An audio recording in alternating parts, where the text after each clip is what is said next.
After being together for 2.5 years, aspiring artist Ben is going through a breakup with his first real girlfriend Susie. She keeps yelling at him, but since he just stands there without reacting, she starts throwing things at him too. Ben is supposed to be concentrating on his last year of college, but he can't stop thinking about the breakup because he doesn't understand why it happened. It doesn't help that he must watch Susie flirt with a new guy during lunch, which makes him wonder if she had been cheating on him. His best friend Sean says he needs a rebound to feel better, but Ben has trouble trusting the advice of a guy who always has terrible luck with women. During art class, he starts drawing a beautiful classmate instead of the model and the teacher scolds him for it. Living in a student accommodation house means Ben shares the building with 120 people his age, so every night he hears them getting dirty. Tonight he can't sleep, so he decides to call Susie, waking her up. He apologizes to her and asks her to get back together, but she turns him down and mentions the new guy. Afterward, Ben still can't sleep and starts looking at his pictures with Susie. He considers burning them, but can't bring himself to do it. As days pass, Ben develops insomnia. He tries a bunch of methods to try to sleep, but nothing works, and even though he chooses different activities to keep himself busy, his thoughts keep going back to Susie. One evening he's getting snacks at the grocery store and notices that they're looking for employees for the night shift. He fills in an application and ends up zoning out during the interview, but he gets the job anyway. Now Ben can start using his insomnia to make some money. One of his co-workers is Sharon, the cashier, who is very nice and welcoming. One night she arrives late and their boss Jenkins scolds her, but Ben can't help noticing him getting a little handsy. The job ends up being pretty boring, so Ben keeps zoning out and staring at the clients, so Jenkins has to constantly scold him too. Sharon keeps her watch covered with tape and avoids looking at the store clock because looking at the time makes it feel slower. Ben's other coworker is Barry, who went viral on the internet once over a silly bicycle video. Since then he spends his nights at the store on his scooter. Barry and Matt are in charge of the meat section and spend their time making inappropriate jokes with the products. They also play pranks like putting naughty-looking shampoo bottles in women's baskets to see if they buy them to use as dirty toys. One night when Jenkins isn't around, Matt and Barry try to start a scooter race, only to crash against a lady's shopping cart. 2 weeks pass and Ben is stuck in the store's boring routine. Desperate to find a way to make his 8-hour shifts feel shorter, he starts imagining that he can freeze time as if pausing it with a remote. He pictures himself walking among all the clients without being judged or stared at, but he can stare at the women he finds hot all he wants. While doing all this daydreaming, Ben also thinks about his past and how he became interested in capturing beauty with his art. When he was a child, his parents took in a foreign student who liked to walk around the house with no clothes on.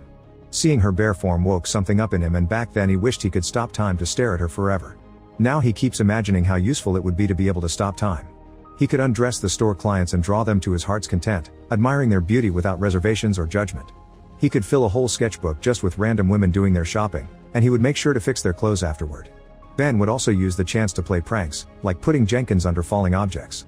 During the day, Sean visits Ben and gets him to talk about Susie, but Ben is tired because he's sharing the same feelings over and over, yet it doesn't help with his heartbreak. Ben and Sean grew up together, and when they were just kids, Sean showed Ben the dirty magazines he found under his parents' bed.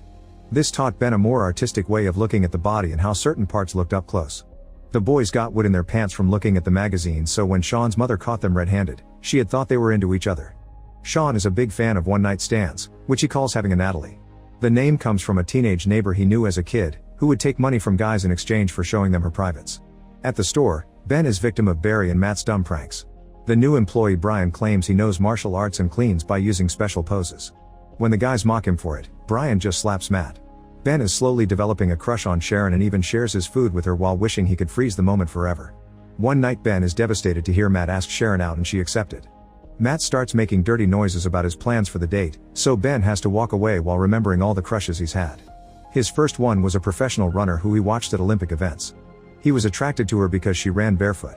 His second crush was his biology teacher because Ben liked the very tight sweaters and pretty skirts she wore. The biggest crush of all had been a classmate named Tanya. One day she broke her arm and came to class with a cast, so Ben enjoyed watching her struggle with it or find ways to take care of her itch. When Tanya asked him to sign the cast, Ben only drew an X. After the cast came off, her arm was covered in hair and the other boys mocked her for it. Ben comforted her and told her she was still beautiful, so she agreed to be his girlfriend. When Tanya asked him for their first kiss, Ben panicked and told her to meet him the next day. He was hoping that coming to school on a Saturday without anyone around would make the moment more romantic. However, Tanya didn't show up for the kiss and didn't come to class ever again because the family moved out of the country. In the present, Ben and Sean are playing chess, and Sean can tell Ben is still not well because he's losing. Ben shares the situation with Sharon and Sean advises him not to lose hope since only one date doesn't mean anything, but Ben knows Sean gets handsy on the first date, so his advice means nothing. The next day when the night shift begins, Matt tells the group all the details about his date with Sharon, including a description of her bare body. The conversation is interrupted by Jenkins, who announces they'll be playing a soccer match against the employees from another branch next weekend. When the day comes, Sharon shows up to support them and Ben has to watch how Matt keeps flirting with her. The other team has nice uniforms and good communication, so Ben's group doesn't have much hope. When the match finally begins, the other team immediately proves to be superior.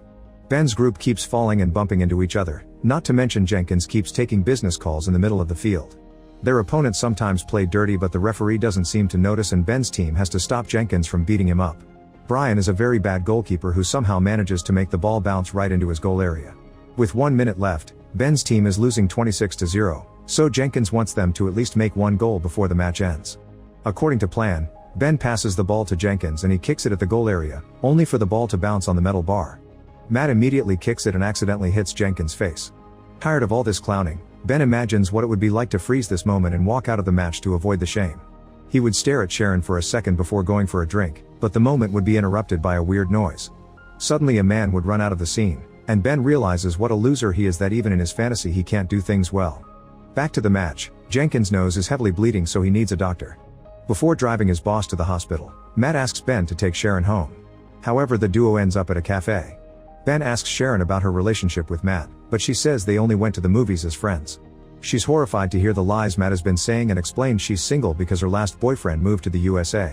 In return, Ben tells her about Susie. They chat for a while about their life choices, college, and their dreams for the future. Sharon thinks painters are romantic because they can see the beauty in everything. Later when Ben takes Sharon home, they both feel rather awkward, so their attempt at kissing fails and it ends up being a kiss on the cheek. The following night Jenkins comes to work with a cervical collar and bandages on his face. He claims he doesn't feel any pain and announces he'll be having a birthday party. Sharon asks Ben to be her date for the party and he agrees. In private, Jenkins tells the boys he wants a dirty dancer for his party and asks Ben to hire one. The next afternoon Ben asks Sean for help and he agrees as long as he gets to attend the party too. The duo goes to a bar and has a beer while watching the dancer, who is a bit lame. While Sean negotiates with her, Ben can't help imagining Sharon as an exotic dancer too. No matter how many days or weeks pass, Ben still can't sleep even though he doesn't think about Susie much anymore. During his night shifts, he keeps imagining he has time-stopping powers, but now instead of looking at random women, he stares at Sharon and fantasizes about having all the time in the world to make hundreds of paintings of her. The night before the party, Sharon confirms they're going together and kisses Ben before leaving the store. This heals Ben's heartbreak and he can finally sleep again. The next day he gets a call from a gallery, saying they want to have his art. Ben gets excited, unaware this is another prank from Barry and Matt. Moments before the party, everyone starts getting ready and spends a ridiculous amount of time in front of the mirror. Ben picks Sharon up as promised, and Sean shows up with his current fling. To Ben's shock, Susie is at the party as well because Jenkins is her boyfriend's brother. They have an awkward but well-mannered greeting and Ben manages to ignore her without feeling bad. When the naughty dancer finally arrives, she offers a good show for Jenkins, but her bodyguard prevents him from touching her. Sean records the whole thing and when the dancer turns toward the camera, he realizes this is his old neighbor Natalie, so he invites her to stay for a drink. Meanwhile, Jenkins tries to kiss Sharon and invites her to his room. Sharon keeps turning him down, yet Jenkins still gets handsy. When he forced feeds her some popcorn, she spits it back into his mouth and leaves the room, not noticing Jenkins choking. Upstairs, Ben bumps into Susie and she apologizes for everything again. She says she can't stop thinking about him and kisses him just in time for Sharon to see them. Sharon turns around to leave so she doesn't notice Ben pushing Susie off him. When Ben realizes what Sharon saw, he wishes he could stop time or even rewind it to do things correctly. He keeps thinking of something he could say to make her stay, but there's nothing he can do and Sharon leaves the party while Barry slides downstairs in a box. Afterward, Ben goes to Sharon's apartment building, but when she hears his voice she refuses to open the door. Ben waits for another person to come out and sneaks inside to run upstairs to Sharon's apartment. Just like it happened with Susie, he stands there as Sharon yells at him with all the fury of the world. Once again, Ben leaves with a broken heart and nothing to do. The following night, Barry comes to work with a collar because he got hurt during his stunt and Sharon is nowhere to be seen. When Ben goes home, he discovers he has insomnia again.